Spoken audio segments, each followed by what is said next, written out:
Okay, so we are just discussing the direct and managed project execution, and I've explained this scenario to you about the party, in which was explaining that if you had this barbecue party, and in that party you were serving deliverables like the eatables from the grill that you were using, and one of your team members had requested a change in the grill settings because the food was not appropriately being cooked, then what did you do?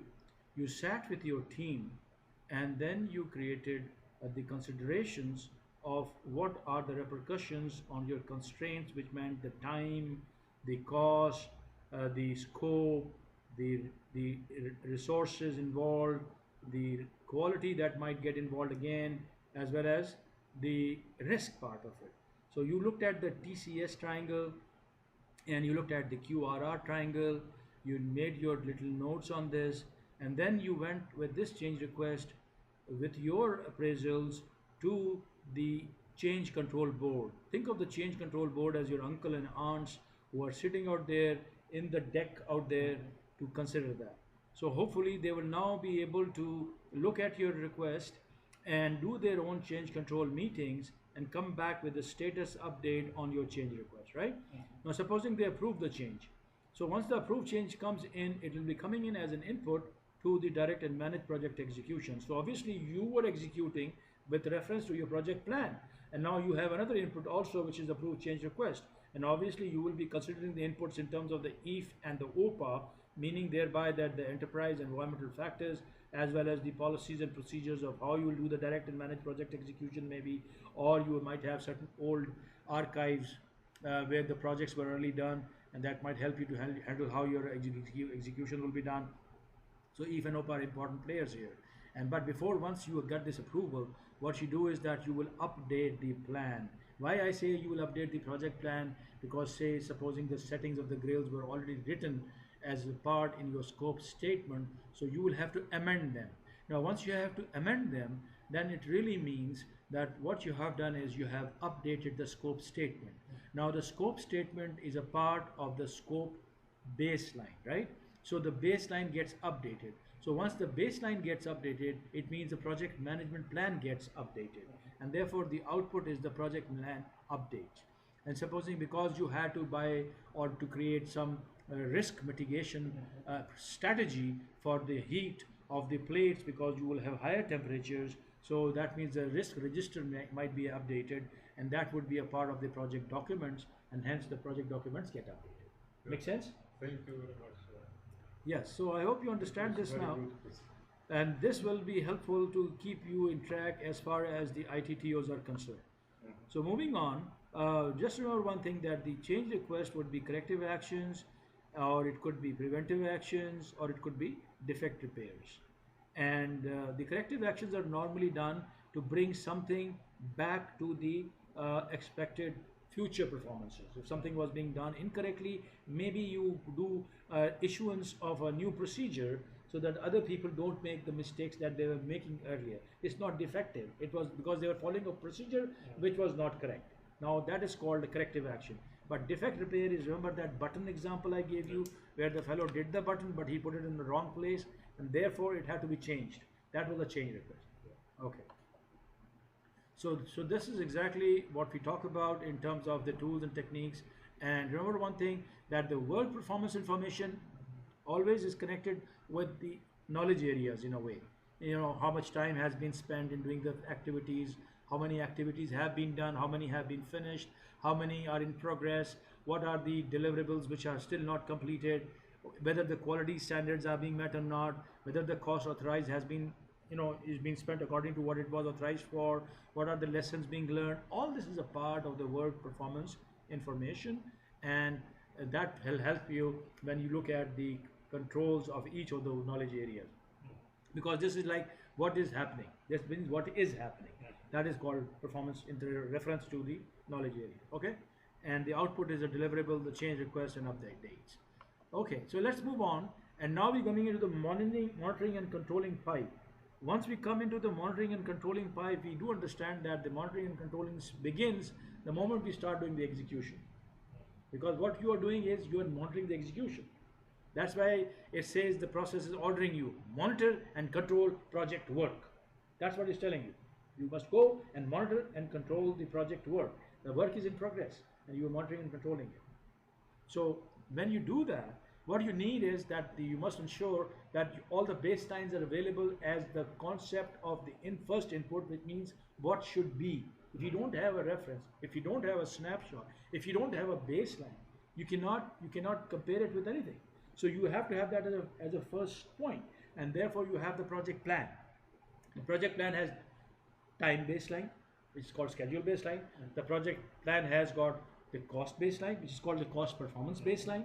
It has got the scope baseline, which has got the scope statement, which is called the WBS, which has got the WBS dictionary. So it's a whole 9 yards as far as the scope is concerned. Okay, so we have those, at least those basic baselines out there, and then we have all of the other smaller subsidiary plans, like how you will manage the scope. So you will have a scope management plan, you will have a time management plan, you will have a cost management plan, and so on and so forth. So that will be also part of the plan. So you will must have that as an input here. And the second thing is, because our rule was that the controls must always have two inputs. So this one was what should be the plan. Now the question is what is. So what is because we are in the integration, and because he's talking about the project work, the whole project work. So we must have the reports about the project. It's called performance reports. So the performance reports must be input here, must be an input here to compare with, okay? And at the output, because I told you all the controls have change request at the output, all the controls, they must have a change request, because should that happen, then you must be looking at that point, to look at what the change request is. So you must show that at least as a possibility. So the change request is at the output, and therefore we will see that. And of course, if and OPA, my two friends, enterprise environmental factors as well as organizational process assets, will be there. And I told you the tool and technique will be EJ, Mr. EJ, expert judgment. Okay, so we are done. So we have 4 inputs here, we have 1 tool and technique here, and we have at least 1 change request output there along with the updates. So let's see what is going on. I will open up PMBOK 4 now, and we'll look at this and see whether this makes sense or not. And it does, because now I'm reading you that it has project manager plan, it has the performance reports at the input, it has the if at the input, it has the OPA at the input, it has got tools and technique at the expert judgment, and of course we are talking about the output, which being the change request, which is always essential for all the controls, along with the updates that might happen on the plan or on the documents. Perfect. Make sense? Makes perfect sense. Thank you very much. Okay, so we move on, and now we are having a very nice story to move on with. And now we're going actually to the next step, is that because we are into monitoring and controlling, and this control would mean that if there are changes, PMBOK is very clear about this, that these changes should not be on an ad hoc basis. They should be in a structured manner, and therefore they have asked you to perform integrated change control as a process when you are into monitoring and controlling. So what would it mean? It would mean that once this is being done, then at the input of this box, we must have the plan. Because anybody who wants to look at what is going on, makes a decision on it, needs to know what your plan was, what your baselines were. So they need to have the plan out there. And they have to have another thing, which is called the work performance information, because they want to look at the things in a more specific way. How would this be impacted? How would that be impacted? How would the time be impacted? How would the cost be impacted? How the quality would be impacted, and so on. So you've got to talk about the work performance information about these areas. So you will have to have the work performance information inside here, and you must have if and OPA out there. And then once you are looking at the tools and techniques, obviously EJ will be there, but there will be change control boards, and change control meetings will happen. So that will be your kind of the tool and technique that we're talking about out there. And the output will be the status update, change request status update. And along with that, like if you're looking at it now, you will have updates on the plans or the documents which might happen. So let's now look at what PMBOK is talking about. PMBOK says you must have a project plan, that I said. You must have a work performance information, fine. All the change requests must come in here, so they're coming in here. If and OPA are there, if and OPA are there. And we're talking about EJ and change control meetings as the tool and control. And we're saying the updates on the change request will happen. So the CR status update is the output, along with the updates on the plan as well as the documents as they may be relevant. There you go. So we got all the tools and techniques done for the integrated change control. Any questions on this? No question. Now Oh, it's crystal clear. It's very clear now. thank you very much. And remember one thing, that there are 42 processes. There are 16 processes by my calculations from where this change request comes out. And but all the change requests, wherever it comes out from, must come here to the perform integrated change control. And once it is approved, then you have to update the, like if you have to update the scope, for example, the scope is impacted, that means the baseline gets updated. If the baseline gets updated, the plan gets updated, and now it's there formalized, and that is implemented by direct and managed project execution. So all the approved change requests must come down to direct and managed project execution where they are implemented. Okay? All right. So we move on to the final part, which is the close project or phase. Remember one thing, I told you that epoch cycle, initiating, planning, executing, controlling and monitoring, or monitoring and controlling the same thing, and closing. This epoch cycle can run for the whole project, or if it is a big project, then you can run it into each of the phases. That's why it says close project or phase. That is why PMBOK is saying that. Okay, and at the input of this, I am sure what is happening is, because we are not going to be having any more to do with the if, because we are closing it now. So it's like going out of the jungle. So the environments of the jungle will not matter much anymore. So we're not going to talk about if here as an input, but definitely we need the policies and procedures of the organization to know how will the administrative closures be done. So OPA is essential as an input to close. Got that? Yeah. Okay. And also with that, we must have the accepted deliverables to close. If we don't have accepted deliverables, we cannot go to the next thing. So therefore, we must have the accepted deliverables. And once you do that, then the output will be the final result that we talked about, or the transition result we are talking about, or the result, or the service, whatever we are heading for, whatever the objectives of the project are, right? Logically, and the tool and technique will be the EJ, expert judgment. I told you it's common to all of those processes, and then updates. Updates. Why updates? Especially the OPA update, because you will learn your lessons now, how and what you did in all the other processes, what you learned from it, because you have been taking advantage of the other projects, reports which were there in the company. Now you must put your report back into the company, so other people who follow you will take advantage of your lessons learned.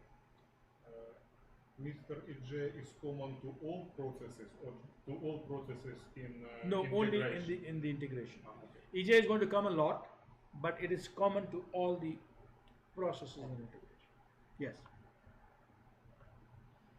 So therefore, you were talking about this, that you establish the procedures to close and formal get the things accepted. That's a part of the policy and procedure of the company, and you must ensure that all the project work is complete and the project objectives have been met. It just doesn't mean that you can close the project. It means nothing actually. You have to be importantly having that spirit to understand that the objectives were met also. So that is also important, and you're ready for gathering the lessons then, and then updating the archive position on the project information with reference to your company. So let's see what PMBOK is saying. PMBOK saying the same thing. It says the project management plan should be the input, accepted deliverables should be the input, OPA should be the input, EJ should be tool and technique, and the final result, product or service, or result transition, either of the two. If you're at a phase, you're still in transition, and OPA updates is the We will finish in no time. You explained perfectly, I understand everything, so I don't know what we're gonna do about it. Probably we're gonna do some, I don't know, Microsoft project then. no, right? Just kidding. We have enough to handle now. Oh. I mean, like now we have a question here. If you can try this question, we can discuss this. It's about the configuration management. Actually, okay, I'll try, but we did not spend much time on this in configuration. Yeah, but we did Okay. talk about it. We talked about it a couple Yeah, of times. we Since did the mention first it. time we have been mentioning about the configuration management. The keyword, I have always been giving you the keyword about the configuration.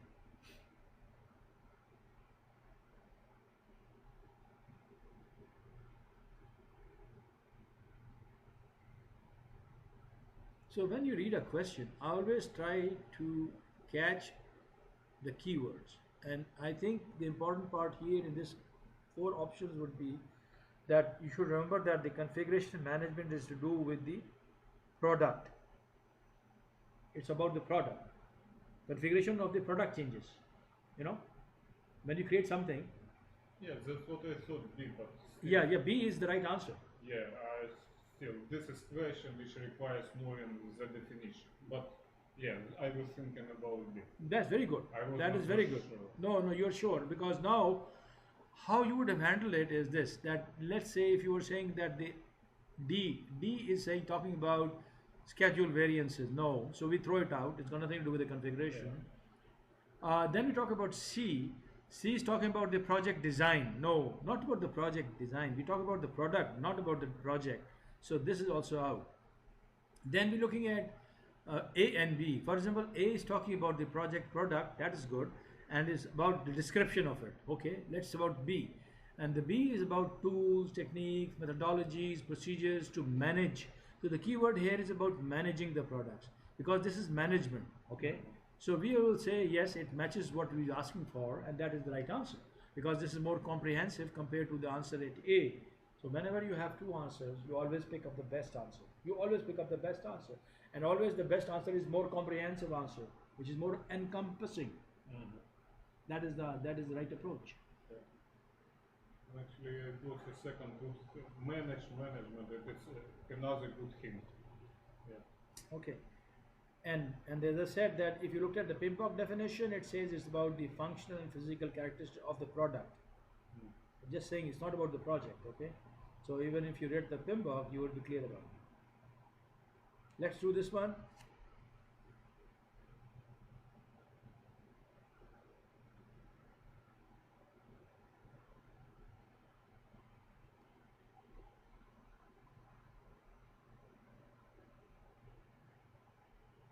Okay, remember that you will have to learn to pick up very quickly the question because you will have at least about a minute and so Project B. project B in this case. It's about a sunk cost example. Exactly. We're talking about a project which had 4 million investment and 2 million were spent already. So think of this as a cost sunk in that project. It's a sunk cost. We have no loyalty with it. Now we have an option to do the same thing with another project with just 1.5 million. So this is a better option. So we'll better do that. We can drop the first one and move this one to this one. That is correct answer. So now we're talking about another question here.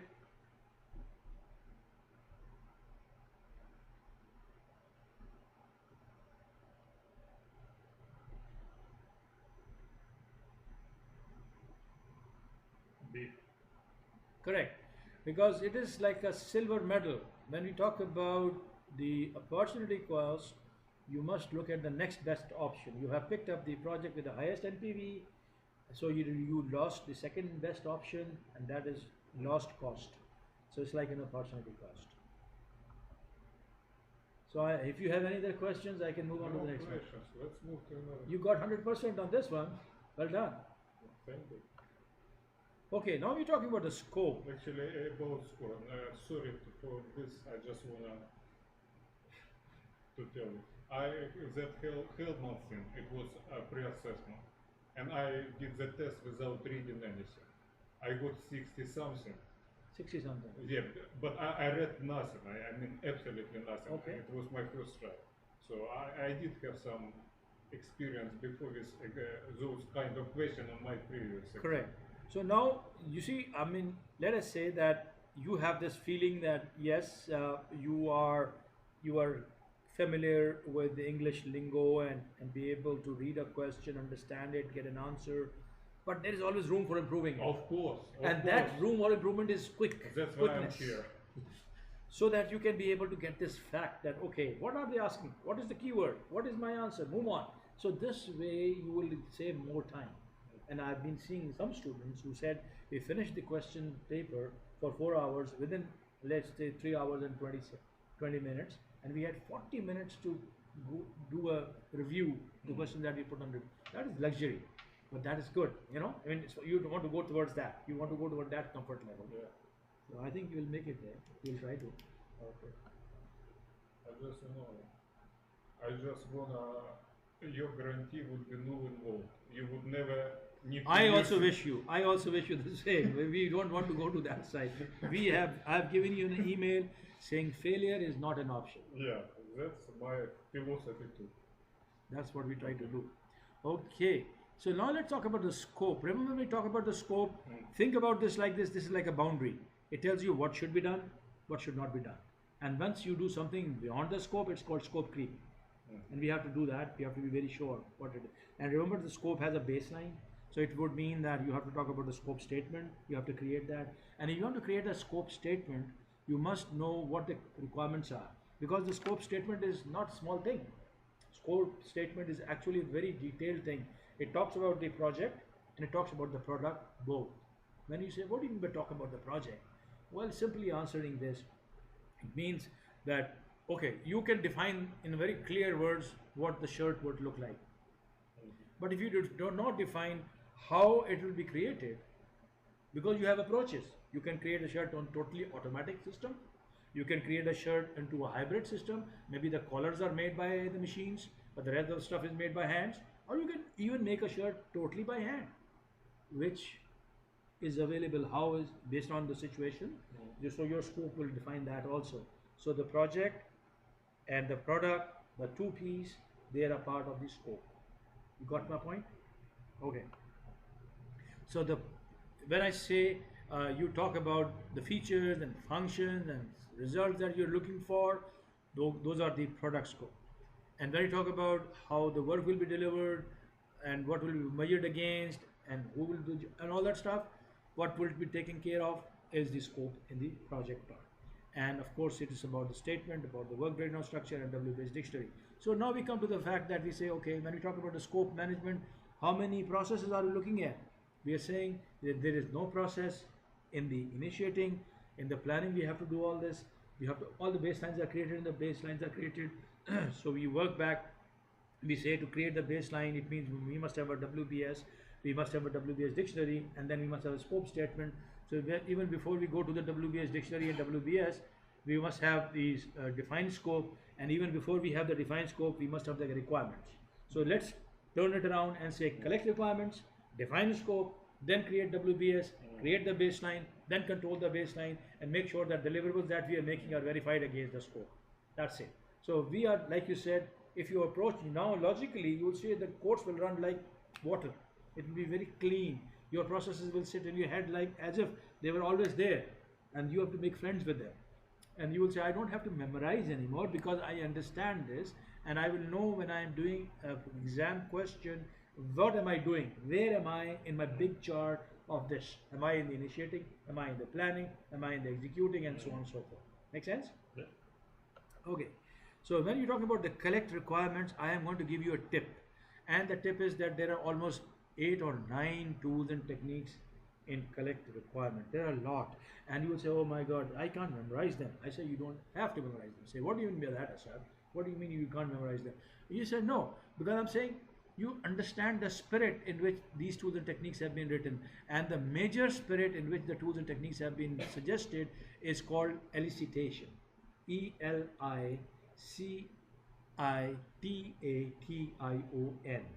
Elicitation. What does elicitation mean? Elicitation means to take something out. When you talk about collection, you take out the information from people. Then you know what they are thinking, what the requirements are about. You got my point? So that is why he says requirements are to be, this is Pimba, requirements are to be elicited, analyzed, and recorded in enough detail to be measured once the project execution begins. So you must have the very clearly written down requirements. Once the requirements are there, then from there, looking at the charter, because charter is your guiding, it's like your compass. It tells you this is about shirt, this is about aircraft, this is about wall, or sorry, room, or this is about film. Based on the charter, you expand that, and that becomes a scope. So one tip again is that because the charter, when you wrote it, you already took care of if, right? When you wrote the charter, one of the inputs was if. Therefore, because we will say that now because that is our source for the scope, We do not need the if anymore. So thank you, Mr. If. You did a good job while you were doing it integration in scope management. There is no if at the input at all in none of the processes. It makes it clear? Yeah. In In scope, manage no no if. There is no environmental factors because the charter already took care of it, and charter goes in ultimately to define the scope. Okay. That is the reason. This is my point. Yeah. Okay. So let's think about looking at each of these processes now and seeing what's going on as far as the scope is concerned, scope management. One thing is, like you talked about PMIism. PMIism is that you must create a scope management plan. It is not there in all these 5 processes. It doesn't say develop a scope management plan, but you must make a scope management plan because it's about how your scope, how you will collect requirements, how you will define scope, how you will create WBS. So that's like a scope management plan, okay? And that will become a part of the overall plan, the project plan. Anyway, having said that, looking at the collect requirements, we have entered into the planning phase, and in fact this is the first thing you're doing. The plan will take its shape. So when you're looking at it, what are the 2 major outputs from the previous pipe? The major output from the previous pipe based on the 2 processes. One process was develop charter, the other process is identify stakeholders. And when you identify the stakeholders, you put them in a register, and therefore you take that register in, because when you say I want to collect requirements, who do you want to collect requirement from? You don't want to go and collect requirement from the wall or from an inanimate object. You want to take the requirements from the stakeholders who can have an influence or an impact on your project. That's a stakeholder, right? Or have a vested interest in your project. So therefore you go to a stakeholder as a consideration at the input, and you of course have to have the charter to understand this. If this charter is about shirt, the requirements will be simpler. If this charter is about an aircraft, requirements will be complex. So these are the inputs which will drive the way the collect requirements will be done. And then you're looking at the tools and techniques. Obviously, let's say he's suggesting interviews. Yes, that's elicitation. We're talking about talking to the people. You go and ask them what they want. That's an interview. Easy. Focus groups. Obviously, the word itself, focus, it means you're talking to specialists. You're sitting, let's say you have this device to create, which is having software requirement, hardware requirement, testing requirements. You sit with the testers, talk about their requirement. Sit with the software, talk to their requirement. Look at the hardware, talk to their requirement. So that is focus groups. But what will happen is sometimes that if you have, there are sometimes conflicting requirements. It can happen, right? So when there are conflicting requirements, you as a project manager uh, have the duty to make sure that everybody is reconciled. So you can hold facilitated workshops. Facilitated workshops. The word itself means you facilitate people together into a workshop, and you then discuss this. It's a good tool where you can have reconciliation done on ideas which are differing, opinions which are not matching. For example, if you were to have the website being made in the project, and your software guy has told you that we can use this language which is called PHP to create this website, then when he went to the tester, he suggested that he doesn't have the facility to be able to test the PHP language, but he has a Java facility. Now you set them together and say, okay, how do we compromise on this? And finally the software guy says, yes, it's okay, I can also do the program in Java, I don't mind. And therefore the tester is happy, the programmers are happy, and you are happy, and you have a requirement about the scope. You got it? Yeah. So you do that way. That's called it's called joint application development. In software development that we do in Sigma, it is called quality functional deployment, the way you understand the voice of the customer. All those things are happening here as far as the facilitated workshops are concerned. And then we're talking about other things on the facilitated workshops, and then we're thinking about group creativity techniques. The group creativity techniques are you let people give ideas about certain requirements. And in that case, the best way to do it is brainstorming. And then you can collect the ideas of the similar kind into groups, which is called affinity diagramming. And then there are certain times that people are hesitant because they might be, you say, okay, the the junior tester, you went to him and he gave you a requirement, and then you went to another tester who was even further junior. But if you do not tell who set that requirement and you ask him, he says, no, I, in my opinion, this is not the requirement, but this is the requirement. Because he will not know who gave that requirement, he will be not masked by the opinion of somebody else. He'll give his own opinion, which is original, which you like as a project manager. So that is called Delphi, Delphi, Delphi technique. In your exam, if a word like Delphi technique comes, it's like a part of the group creativity techniques, and Delphi techniques are used when you want to use things in an anonymous manner. Anonymity is the key word. Anonymity means, that means you keep the name of the people involved, which is like, silent. You don't tell it. Uh, so how you conduct this? You don't have to conduct it face to face. It's not conducted face to face. You ask the opinion by writing somebody's writing, and then you test the same opinion to somebody else and take his opinion on it without knowing. He doesn't know who wrote that opinion. Okay, okay, I see. Simple. Yeah. Yeah. And in there are other things like idea mapping techniques, also a part of the group creative techniques also there, and so on and so forth. So whatever way you want to do it, you can get the things. And then we are talking about the group decision making techniques. Group decision making techniques happen obviously because now you have maybe a big group and there is one requirement, you might vote on it. How many people want to say yes, how many want to say no? Mm. Obviously the best bet is the democracy. In case of that is fine, majority is authority in that case. In case you have more than one group and there are three options or two options, then you look at the bigger group, which is plurality. It could also be another way, it could be like a boss walks in and he says, no, no, no, forget about everything, do it this way. Then he has the authority, right? He can do that.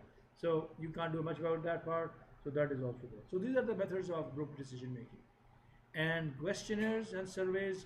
Questionnaires and surveys, obviously it's very well understood what it means. You will send people with the surveys and questions, they'll fill it out and write the requirements.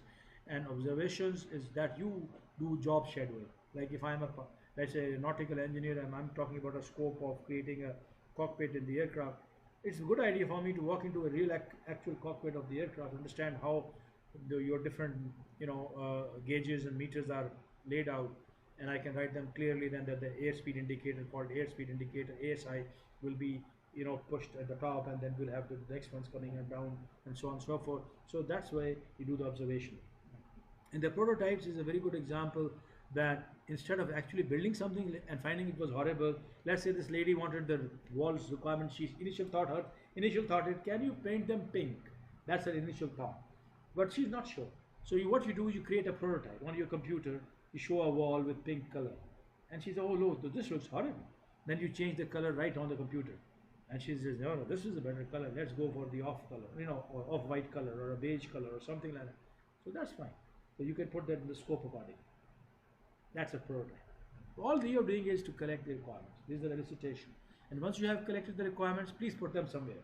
That's called requirement documentation. So natural follow-up of this is an output, which is the requirement documentation. And I would also assume that the requirements don't only come in the beginning of the project. They can come later too. Okay? And there could be configuration management happening also. In that case, the things will be changing, new requirements will be coming in. How do you manage them? So you must make a plan. You must have some plan how that happens, right? So you have to have a requirement management plan. And then requirement traceability matrix is a fantastic concept. I mean, it's a concept which is not known to a lot of people in the software world, but it's a very good idea, because what will happen is that sometimes there are so many requirements you forget who said it and why it is being there, why it is there. So you once you create a matrix, it means you have two angles to it. Matrix is always about two things. It's like a matrix. Process group on one side, knowledge area on the side. So every process can now be traced to the process group, and every process can now be traced to the knowledge area. Similarly, instead of writing down the process group on the top, you write down the objectives and you write down the names of the people who have said it. So that would mean your requirement sitting there would be connected to the person who said it, who wanted it, and how was it linked to your project objective or your scope or your WBS or your WBS dictionary or to your testing site or to your design side. And if there is something which is called a cigar box, a requirement, it can't fit in here. I mean, Jack wants a cigar box, so I can write Jack and I can write the cigar box, but it doesn't link anywhere. It doesn't link anywhere in my project. Sorry, can't have a cigar box. This is out. So every requirement which has gone in has its traceability now, both angles. So look at that. I have made a looking glass for you.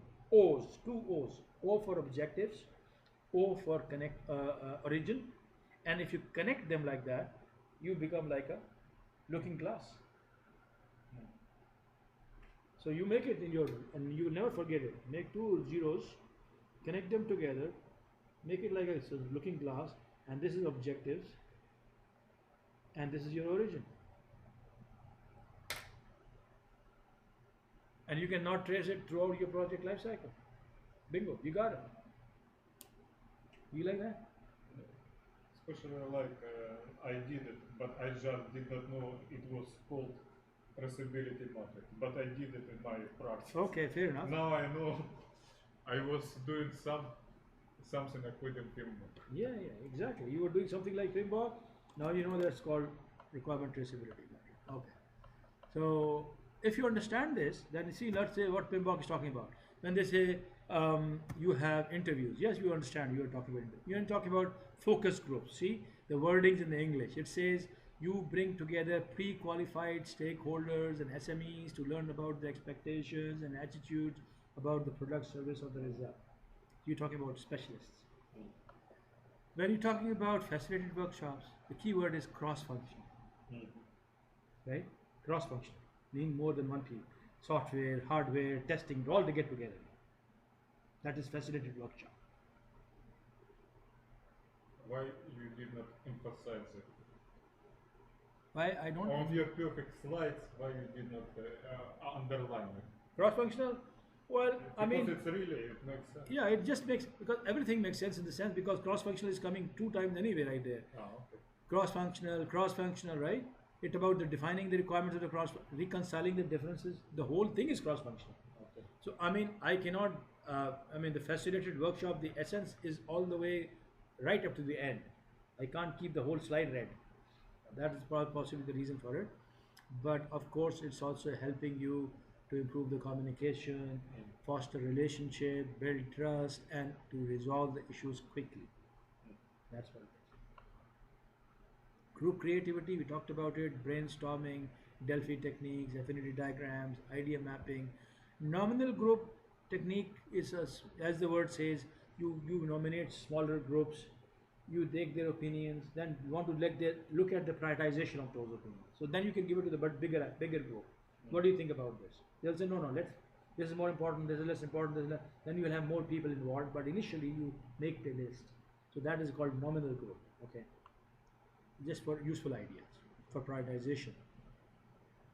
And group making techniques, we talked about unanimity, we talked about the majority, we talked about plurality, talked about dictatorship. Again, what means largest block decides even if there is no... If there is no one decision and there are 3 opinions, one group has this opinion, the group has this opinion, third group has this opinion. So then you're thinking, some people say we will do it this way. Some people say we can do this way. We should be doing this way. So you count how many people are asking for this way, how many asking for this way, how many asking for this way. Ah, I see. So it's not absolute majority, just... Yeah, I mean, It's like... requirement, like yeah, it's your opinion, right? Yeah. So majority is majority. I mean, some 50% agree to doing it this way, that's it. But sometimes you don't get 50%. Yeah. And the rest of you have already discussed all these things. So I suggest you will read them through later. But remember this, requirement traceability matrix is the table, it's like this table that links the requirement to their origin and traces them throughout the project life cycle. This is PIMBOK. And also helps to ensure that each requirement adds business value by linking it to the business and the project objectives. This is PIMBOK. So you are linking the requirement to the objectives as well, like you said, why don't you highlight it? I've highlighted it here. Yeah. Yeah? Okay. Because there is a requirement. No, I notice you highlight that sometimes. Sometimes. I'm very choosy about highlighting.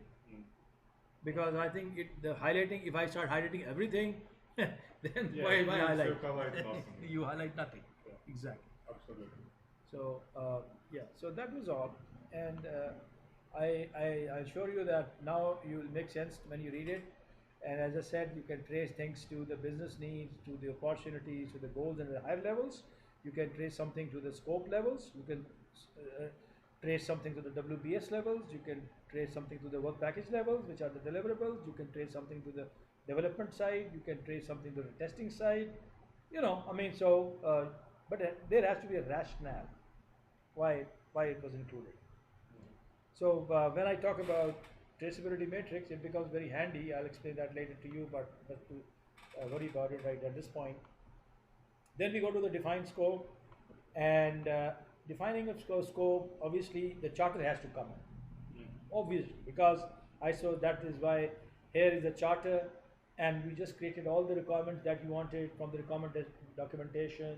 And I told you there is no if, only the policies and procedures of how you might like to put the scope in. So you use that OPA, and here I have a very funny mnemonic on it, and that mnemonic is called APES, APES, for the tools and techniques. If you can remember this, this is nice because it will quickly land you there. Apes, you know what are apes? Monkeys. Monkeys, big monkeys, Yeah. and they are very intelligent. So we jokingly tell, as in our lingo, we say leave the scope to apes. They will do a good job. These are our tools and techniques. And what are those? A means alternatives, identification, because there are ways of doing things, right? So you can use them. Product analysis for P, very important, because if you do not know your product, how can you write about it in the scope? The more analysis you do, the more easy for you to write the product. Features and functions and that you want done. So you must do the product analysis. E means expert judgment, and S means shops, workshops. So you can do the shops, right? Workshops, facilitated workshops again, like you did in the requirement, you can do it here also. You can sit with people, get their ideas and all that stuff, and make clarify things before we put them in the scope. What is alternative identification? Yeah, for example, you can think about the same shirt. Should we have alternatives? Are we going to make it automatic? Are we going to make it with manual? Are we going to make it in a mixed manner? These are three alternatives. Which one you decide on, then you write it accordingly to the And scope. product analysis. Product analysis means details, how the shirt collar looks like, how the buttons look like, how the size of the, arms would be. So you do details about the product. To me, it not what I understand when I hear the word analysis. Yeah, because let's say in our complex sciences, for example, engine, aircraft engine. If I want to write a scope about making an aircraft engine, I must do a function analysis or a system engineering analysis. I must know about the whole engine, the material, the metals, the cuts, the angles, what type of engine would it be, a ramjet system, all those things that we're talking about. Okay. So the more you know about the product, the better it gets for you to be able to write the scope about it. Because it tells you how things will be done, and it tells not how, but the details of what you want to get done. And obviously I would put project scope statement, but what about project document updates? I don't really understand what it has to do with this process. Yeah, because the thing is that the project document update is a very generic term. It means issue logs, change logs. It means risk registers. It means so many other things like you have like you're talking about doing something and you have put certain things out there and now you want to update that. So the document can get little updated accordingly even at this stage when you're planning. Like you're doing all this in the project plan, but when we went to the execution, we did some updates out there. But here, even in planning, in the defining of the scope, like for example, you created the traceability matrix, right? You created the documentation document. Don't you think the documentation document is a document? Documentation is very much in it. Don't make confusions about it. It is a document. The common documentation is a document. Okay, there is no confusion about it. There is just no confusion about it. So now, supposing when you did the facilitated workshops, some requirement was still changed. We had already created the requirement documentation in the collect requirements. So won't you update it? If you updated the requirement documentation to log it right, what do you think the project document update will happen? It's not one document. It could be any of the documents which might be affected. I'm giving you one example. That's why it is called project document updates. It's the possibility. It's all the likelihood. Yeah. It may happen. It may not happen. You understand why I'm asking? Because my impression was all those project documents will be created later, after this document, after When you collect requirements, what did you create? Tell me that just now. What did you create? Requirement documentation. What was the output? yeah, but this is the only document I can think about. You were not thinking about it, right? You were not even thinking about it earlier. No, don't say that. You were not even thinking about that earlier, but now you can think about it, right? So even if there is one document, that statement is valid. Okay? So I'm just saying to you that PIMBOK is looking at all the possibilities and giving you a generic picture. I thought I have another idea. Right. What could it be? It could be if we have scope changed after a change control. You know, we have all those documents, we have scope. Then you told me when we have some change, we coming back. Scope changed, but obviously after this everything should No. be changed. as well. When that will happen, when the scope change happens, it will go back and the plan will be updated. Overall plan will be updated. And obviously, scope statement will be updated too.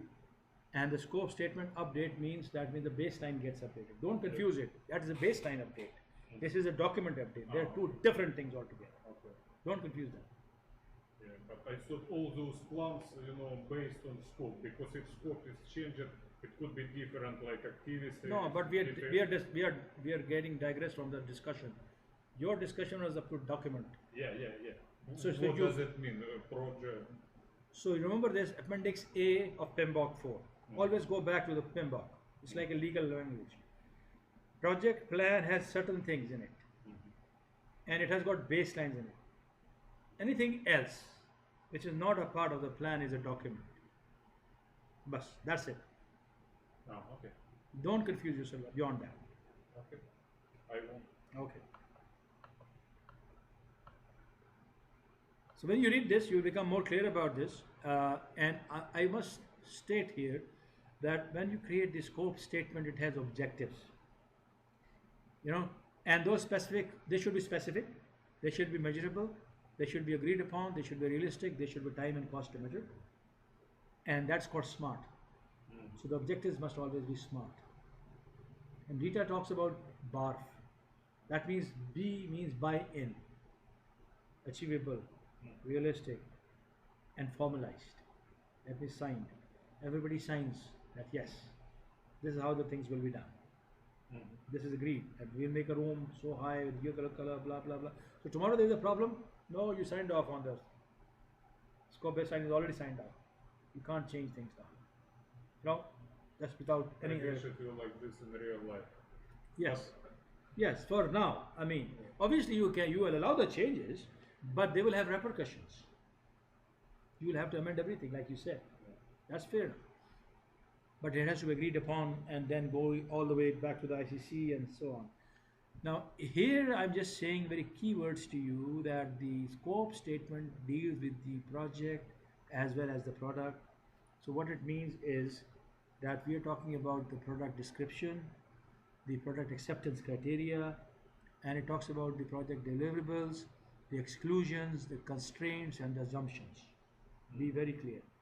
Constraints and assumptions are two different things. Assumptions are something which you might think are true, may not be true. You might think they are valid, they may not be valid. But constraints limit you. They put a binding on you. So they are different things. You got it? Yeah, I got it. Okay. Right? Like I just told you that updates could be common documentation. It could be even traceability metrics. That's also a document you just created. And it could even be the stakeholder register that you've already created. Oh, exactly. You forgot. Totally forgot about. Yeah. So you're not looking forward. You can go back, but you can't look ahead right now. Okay. Now let's do this question.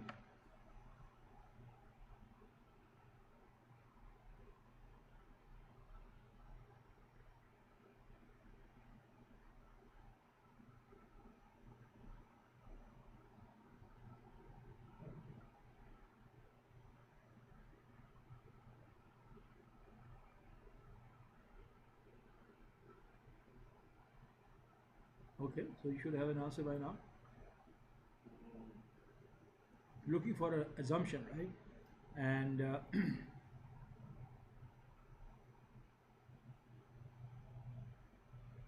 and by definition, assumptions. A. Is that an assumption? Yeah. Project scope is to develop alternate fuel only for vehicles weighing less than 8 tons. Yes, is restricting you on. This is a constraint, isn't it?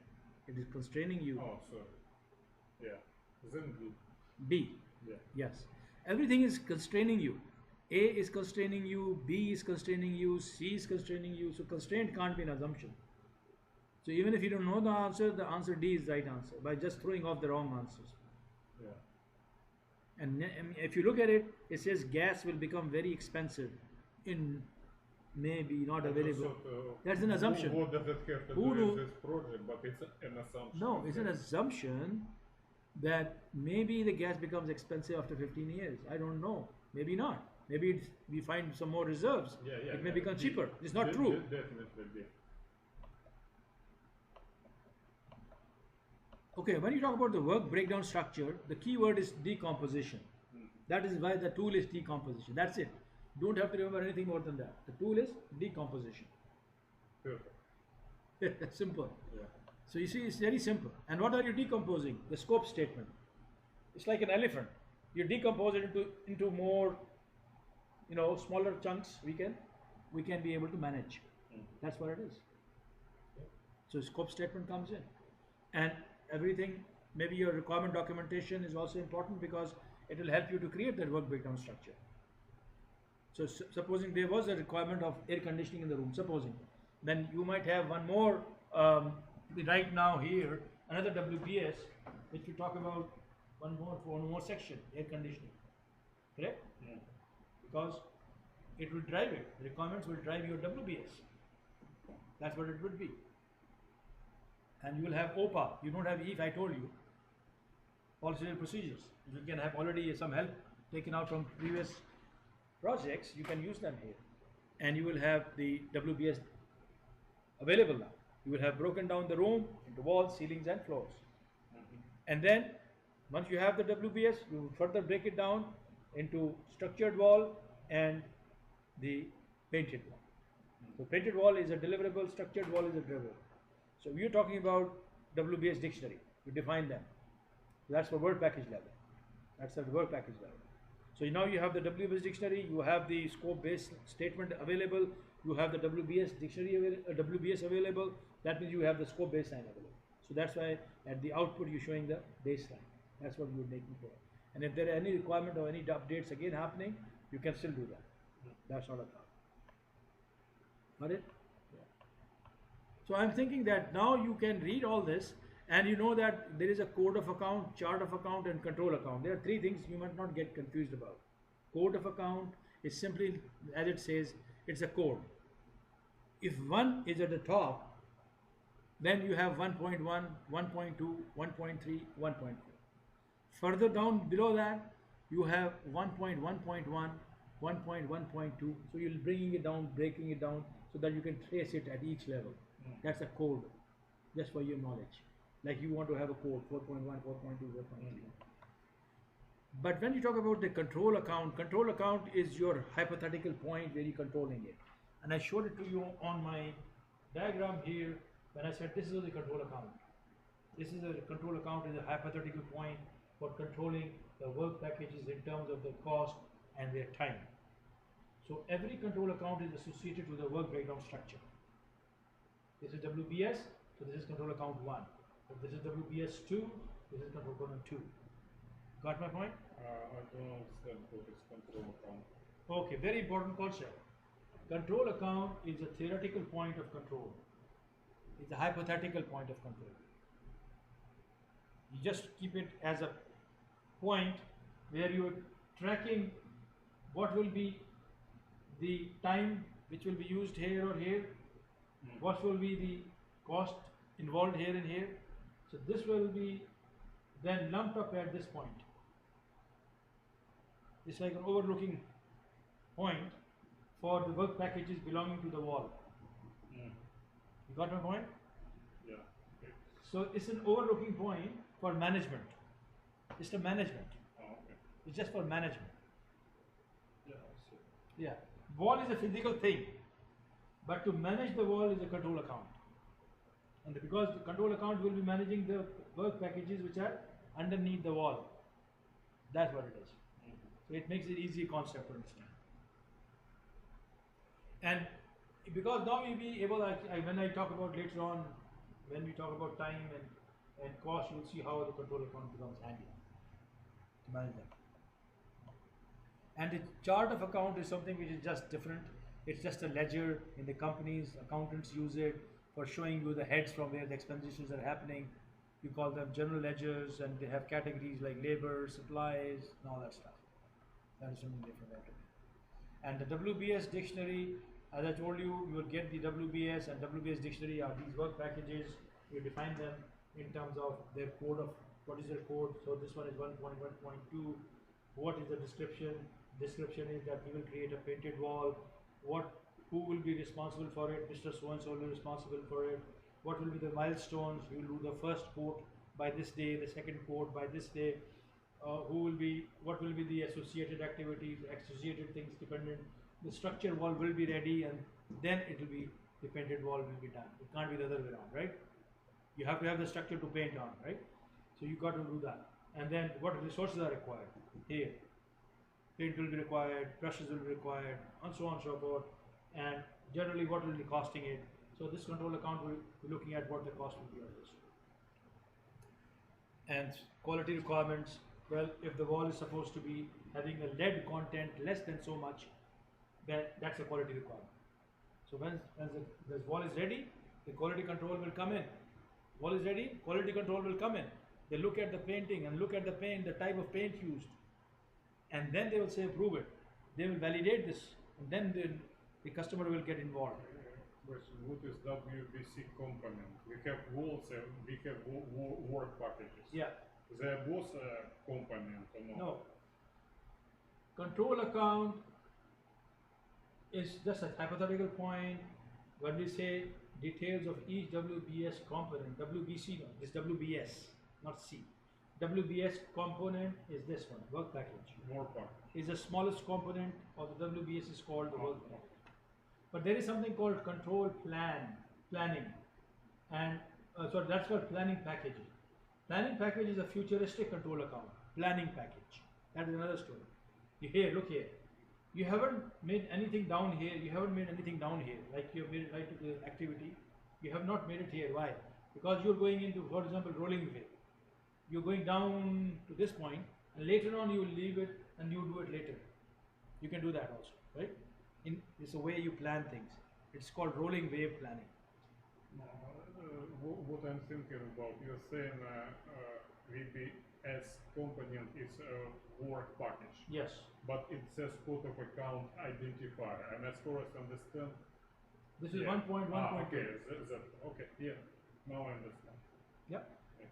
Yeah, this is code I of thought account associated with that control. Code of account and control account are different things altogether. Okay. So don't confuse them, please. Now I'm not confused. Before I was confused. That's why I'm trying to repeat this. It doesn't matter. It's okay. That's why I want you to tell me where you are so I can take care of that. This is control account 1. This is control account 2. But this control account 2, I'm just explaining another point to you, is at the planning stage. It doesn't have anything beneath it right now. So instead of calling it control account right now, we call it planning package.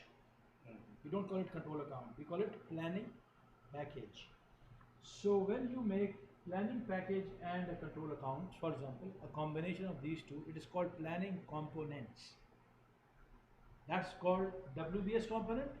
This is called planning components. In some books, you might read this word and you get totally lost. You say, what the hell is it? Planning components. Planning components mean control account and the future control account, which means planning package. It used to be tool and technique in PMBOK 3, by the way, just to let you know that. But it's not there anymore, okay? So now we are at the verify scope. Very good. When you talk about the verify scope, here you are thinking of this thing that you have made this wall ready. The thing is that verify scope is about accepting, getting the acceptance done by who? By the person who will say yes, it's okay, move on. So that means you're talking about your customer in a way, whoever the customer is. And verify scope is against the scope. So when you want to have it against the scope, the input has to be the scope statement, for sure. And it has to be the requirement documentation. You must make sure that this was against the requirement documentation. You must have the requirement traceability matrix to know that this was justified to make this thing. Okay? Yeah. Makes sense? And it must have the OPA. The policies and procedures might help you out to do the verify scope. So all these things are inputs to it. But when you say scope statement or all that stuff, we are talking about the plan. The plan has the baseline in it, the scope baseline. So instead of saying separately, we just say project plan is the input. Requirement documentation is an input. Requirement traceability matrix is an input. And above all, the deliverable itself is an input. You want to verify this, right? But you don't do this way to the customer. You just can't directly say, hey, is a deliverable, please see it. You will find a lot of mistakes here. Like I'm making you prepare for the exam. I'm making you prepare for the exam. I'm saying, make your mistakes here. But once you are there at the customer front, make no mistakes there. So that's why I'm like a quality control to you. So it makes logical sense that once you make the deliverable ready, you feed it to the quality control. And when you feed it to the quality control, there is a process which is called perform quality control. There's a process. Where the deliverable comes from? From here. Direct and manage project execution. That's from where the deliverable is coming. Comes as an input to perform quality control. Understand this well. Output is validated deliverable. Validated deliverable, not deliverable. Validated. They have validated it. It is okay. When I validate you that you're okay to go and take the test, I have done my internal control. Now you face the customer here. So now the validated deliverable comes here at the input. And at the output, once you pass the exam, you will get accepted by PMI. That's the customer. It says accepted deliverable. Output will be the accepted deliverable. Or if there is a change, God forbid, if somebody has to say, no, you're not enough right now, go back, study more, change your approach, come back again. So there will be a change request here if it is not accepted. If your efforts are not accepted, you have to do some changes. Got my point? That is exactly what they are talking about. So if you look at it, forget about everything else. And of course, inspection is the key. Inspection. How much are you ready? PMI takes your test. It inspects your brain. How much you know about PMI? Exactly here, inspection. So how can you forget this? You can't ever forget this. So even if your dream, somebody tells you what are the inputs, tools, techniques and outputs of your verify scope, you will know that you have to have the plan, the original baselines available against which you will say, you asked me to do this, this is what you accepted, and no, you signed it, you bought it in, and I made this for you. The only thing I don't understand what validated deliverables mean then. I'm just talking about the same thing. It is quality control verified by your internal department. Oh, okay, because I got it wrong. I thought it will be output. Okay. No, it has to be the input. How can it be the output? You are going through the process of inspection with the customer. Yeah. You must validate it internally before you go. Should I let you go to the exam before making you sure that you are ready for it? So I have to validate it internally and then it goes to the output. Got it? So I'm sure you makes a lot makes sense for that. So I don't really think there is anything in this. And the final thing is control. As usual, the controls always remember that they have two inputs to it, minimum, the baseline, and what is happening. So you will have work performance information for the scope available at the input. You will have to know the plan. The plan is, because it has the baselines in it, right? and the output could be the change request, and you do the variance analysis between the two. So here you have the project plan, you have the work performance information, and the rest of the stuff is also what should be. Requirement documentation should be followed, traceability metrics should be in order, OPA, the policies and procedures for it, and you can see OPA update at the output. Because if, let's say, the fellow put the button wrong, you found out that the procedure you're using was wrong, that's why it's not his fault. Maybe you want to do an OPA update. You have a lessons learned. You have lessons learned, and that goes into the OPA. So you've got to do the OPA update. Of course, if there's a change request, we do the change request. And otherwise, if there are certain things might be changing, like this register, you might like to ask them to put a cup or something on the finger so that it do not get hurt when somebody is using the needle, a metallic case to save yourself. So that might be an update on the document. And it can also be an update on the plan, because sometimes the changes are so much that you might impact on the way the scope has been written. The scope might change, the approach might be changed. The scope statement changes, the baseline changes. When the baseline changes, the plan changes. So there has to be a plan update. Okay? So this work performance measurements. Yeah, work performance measurements is simply this, that you keep a record of this. There's no mathematics in it. You keep a record of the work performance, how many were checked, how many failed, how many passed, and so on and so forth. And if the button was like 2 inches instead of 2 inches, it was 2¼ inches. It's just recorded. It's a narrative statement, okay? About the scope said 2½ inches, you actually measured it only at 2.25 inches. There's a difference. It's nothing more than that. But you're recording the performances of the work in terms of the measurements that you did. So it's not about how your team was, efficient. It's not about people performance from your project team. No, because this is about scope control. Oh, okay. Don't go anywhere else. If the scope had said that the button should be put at 2.5 inches spacing, and you found that you measured it, the measurement was involved in it, right? You must put it somewhere. That's the work performance information. You're testing it against the scope. Okay.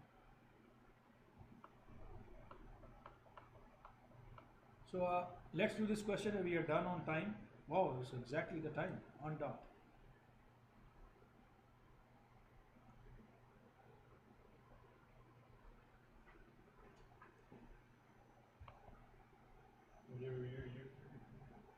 Huh? You moved it. Oh, I removed it. Okay, no problem. You were trying to read the question, I'm sorry. I will continue doing what I'm doing. In the meantime, you can read the question. I'll just shorten the screen a little. That's all. Oh, okay. Sorry for that.